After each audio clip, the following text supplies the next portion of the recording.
Hello everyone, so today I'm going to teach you on how to send money on PayPal. So firstly, go ahead and download your PayPal if you don't have one.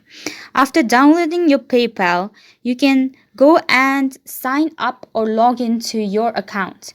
After signing up and logging to your account, you can send how much money you want. As you can see over here, you can see $20, something like that. So what you're going to do is there's a send button right at the bottom of your home page. Go and send and search for any person you want to send.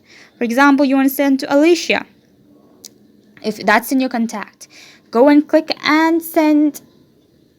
You can search from your email, user, mobile number. So yeah, then send the price currency you want to send. After that, go and send enter. After that, you can choose the payment type. For goods and services, for friends and family, click your appropriate options, then send it.